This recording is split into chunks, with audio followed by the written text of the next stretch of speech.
My story begins with how I met Emily. I, James, a writer of many years writing my novel, immersed in the world of my characters. One day I saw her, Emily, a young photographer with dark short hair and neat facial features. We first met at a literary event. That's when our love story began. Emily and I met at a literary event where I was reading excerpts from my novel. Her eyes glowed with interest, and after the event, she approached me to express her admiration for my writing. We exchanged a few words, and I immediately felt a special connection between us. From that day on, we started dating. Our first dates were full of joy and fun. We would walk the streets of New York holding hands and discussing everything in the world. One evening, we went to the roof of one of the skyscrapers to watch the sunset. We sat there with our arms around each other and enjoyed the view of the city, which was becoming more magical by the moment. I told her about my dreams of writing a great novel, and she shared her ambitions in photography. Emily was beautiful. Her photographs were like works of art. I admired her talent and passion for her craft. One day, she invited me to one of her exhibitions. It was an amazing experience. The whole room was filled with her work, stunning nature shots, portraits of people, and cityscapes. I was proud of her and happy that she chose me as her companion. We often spent time together in her studio where she would show me her new projects and talk to me about her ideas. I sat at her desk watching her work wonders with her camera. She photographed me in the most unexpected places. On the roof of our house, in the park, even at the old train station. Those moments were filled with happiness and romance. I remember one time we decided to spend a weekend in the country. We rented a small lake house surrounded by woods. It was a magical place where we were able to be alone together, away from the hustle and bustle of the city. We took boat rides on the lake, roasted marshmallows on the fire, and gazed at the stars. Emily took tons of pictures, capturing every moment of our joy. I realized that weekend that I wanted to spend the rest of my life with her. Our friends and family also became an important part of our lives. We often threw parties and dinner parties, inviting everyone to our home. David, my trusted friend, often came to visit, and the three of us had fun. David was a dark-skinned, kind, overweight guy with a great sense of humor. He could always lift our spirits by telling us his funny stories. I remember one such evening when Emily, David, and I were sitting on the terrace of our house, enjoying the cool summer evening. We were laughing, chatting, and drinking wine. David talked about his adventures at work, and Emily shared her plans for a new photo shoot. We were happy and carefree, enjoying every moment together. As time went on, our love only grew stronger. We began to think about the future, discussing plans for our life together, dreaming of traveling and possible children. I was sure that we could overcome any difficulties because we had love and mutual understanding. But, as it turned out, life prepared for us severe tests, which I could not even suspect. A marriage proposal. I planned Emily's proposal long and carefully. I wanted it to be a special moment that she would remember for the rest of her life. We went to the same lake house we had rented earlier. It was our favorite place, full of silence and romance. In the evening, as the sun was setting over the horizon, I took Emily for a walk along the shore. We walked along the sandy beach, holding each other's hands and enjoying the sounds of nature. When we reached the most scenic spot, I stopped and looked into her eyes. With trembling hands, I took the ring out of my pocket and got down on one knee and said the cherished words, "Emily, you have made me the happiest man on earth. I want to spend the rest of my life with you. Will you marry me?" Her eyes filled with tears of joy. She smiled, and with a nod she said, "Yes, James, I will." We hugged, and I put the ring on her finger. It was a moment of absolute happiness. We went back to our cabin and spent the evening eating dinner by candlelight and discussing our future. That night, we were as close as we had ever been, sharing our dreams and hopes. Our wedding was a simple but touching ceremony with our closest friends and family.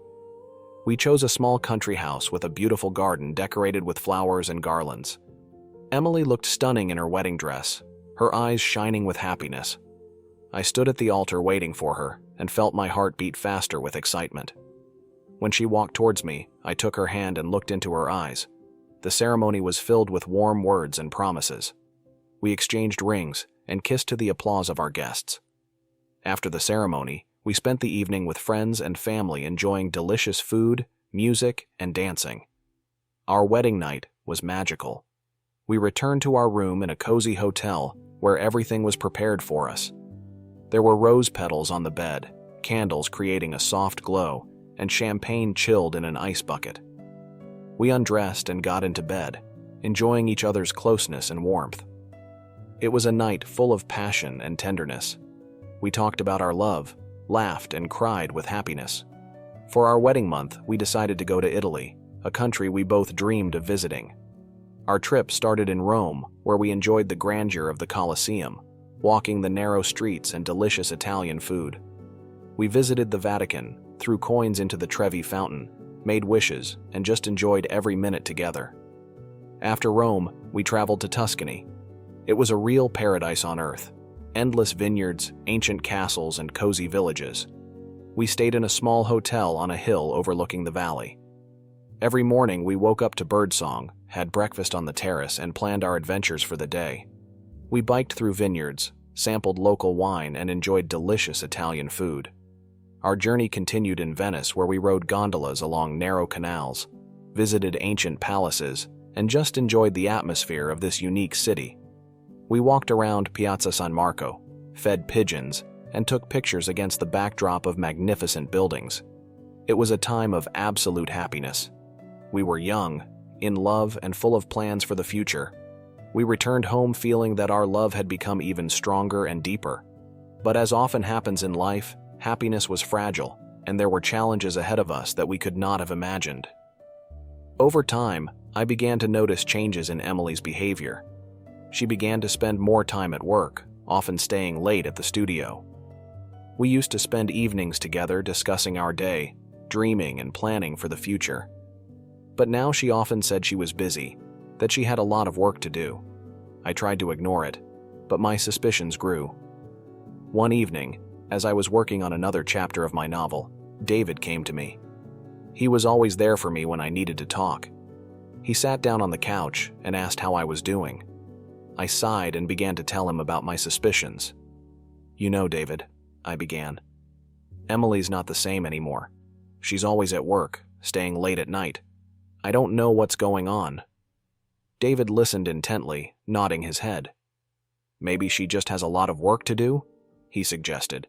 "You know how it is with creative people. Sometimes work consumes them completely." I nodded, but the feeling of unease didn't let go. We decided to go to her studio together to see if everything was okay. I went in the next day and saw her working passionately on her photos. Everything seemed fine, but my anxiety only grew. One evening, Emily came home later than usual. She looked tired, but there was some strange sparkle in her eyes. I tried to ignore it, but something stirred inside me. We sat down to dinner, and I decided to ask her a direct question. "Emily, what's going on?" I asked.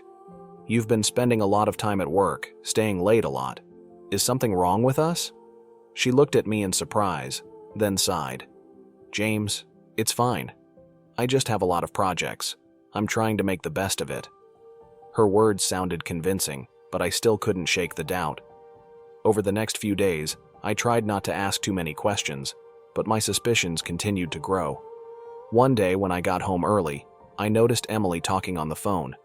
She looked agitated and nervous. "Who was on the phone?" I asked as soon as she hung up. "It was a client," she answered, avoiding my gaze. "We needed to discuss the details of the shoot." I nodded, but her answer didn't convince me.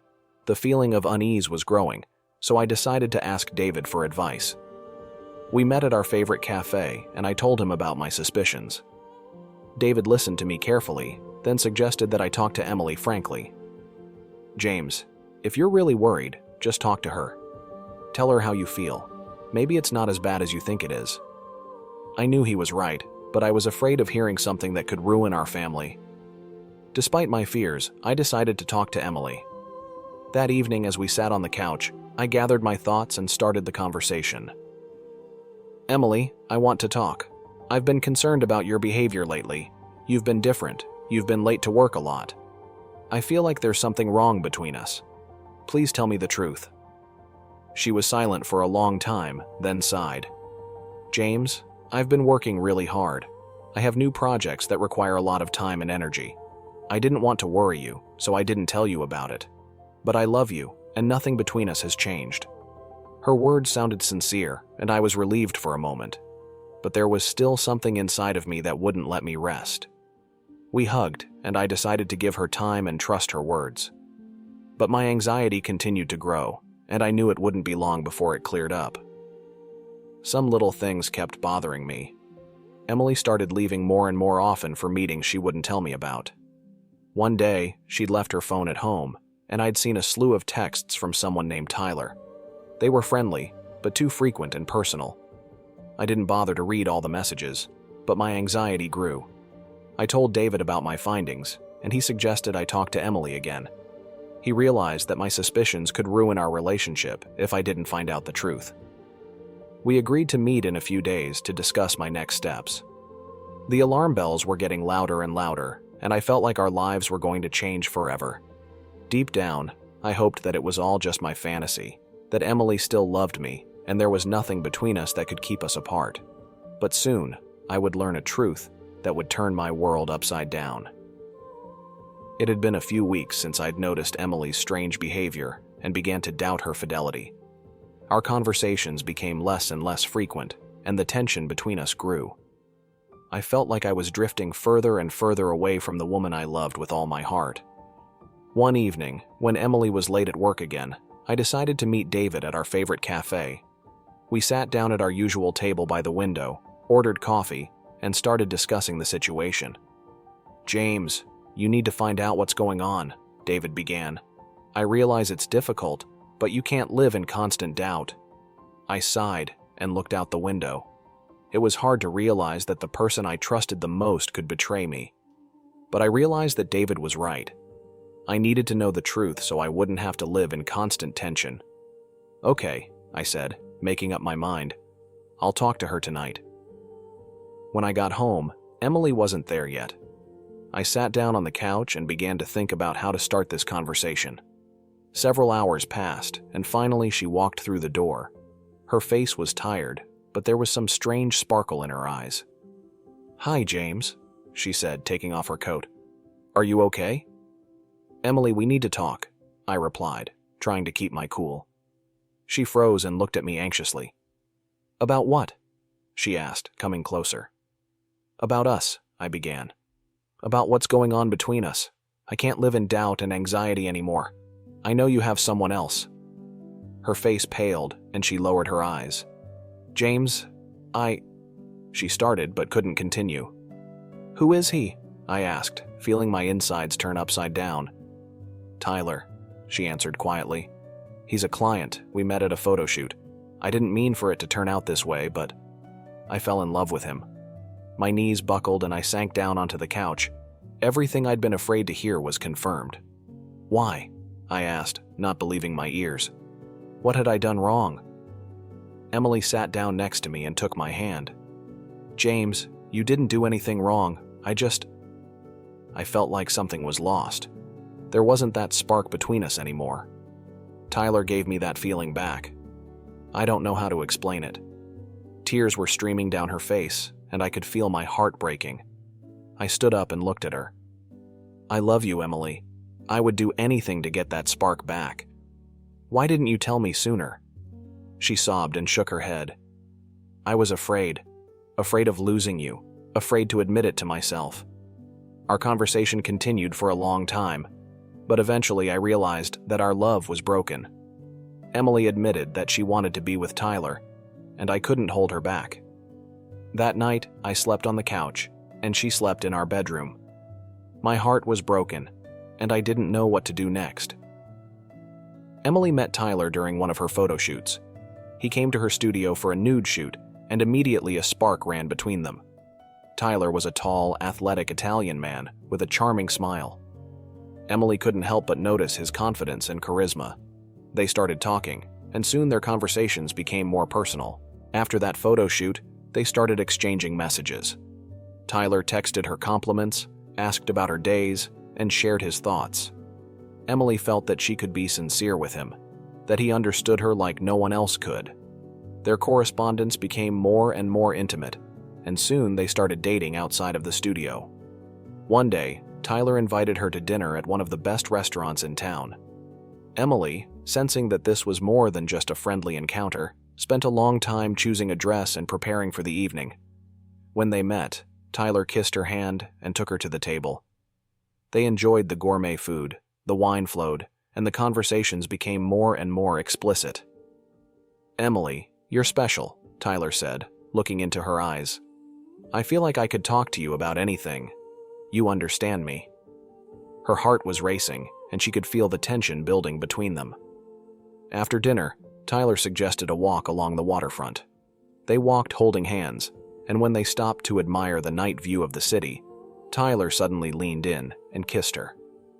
The kiss was full of passion and desire, and Emily couldn't resist. Their relationship began to grow rapidly. Emily tried to hide her encounters with Tyler, but every time they were together, she felt alive and full of energy. They met in different places, in his apartment, in hotels, sometimes even in her studio after hours. Their first night together was at his apartment. Tyler invited her to dinner, prepared delicious Italian dishes, and created a romantic atmosphere with candles and soft music. After dinner, he walked up to her, took her hand, and led her to the bedroom. "Emily, you're beautiful," he whispered, leaning down to her ear. She could feel her body responding to his every touch. Tyler slowly unbuttoned her dress and put his arms around her and began kissing her neck. She closed her eyes and let him lead. They fell onto the bed, and their bodies entwined in a passionate dance. Tyler was gentle yet insistent, his movements full of confidence. Emily felt her desire grow with every touch. They were one, forgetting everything in the world. This night was full of passion. They gave themselves to each other completely, not hiding their feelings and desires. Tyler knew how to make her happy, and Emily felt that she was wanted and loved. Their subsequent encounters were no less passionate. They often arranged little escapes from the city, retiring to cozy hotels where no one could disturb them. There they spent time together, savoring every moment. Tyler was attentive to her desires, and Emily felt happy in his arms. She began to realize that her feelings for Tyler were growing stronger. They didn't just enjoy physical intimacy, but they shared their dreams and plans for the future. Emily knew that her marriage to James was coming to an end, but she was afraid to make a decisive move. The next day, I called David and told him everything. He came to see me, and we talked for a long time about what had happened. David was there for me, supporting me through this difficult moment. "James, I will always be there for you," he said as he hugged me. "You are strong, and you will get through this." I am grateful to David for his support. I tried to focus on work for the next few days, but thoughts of Emily and Tyler kept me busy. I knew there were tough times ahead of me, but I also realized that life goes on, and I had to find the strength to move on. Emily and I officially ended our relationship after a few months. We signed the divorce papers, and she moved in with Tyler. It was a painful process, but I knew it was best for both of us.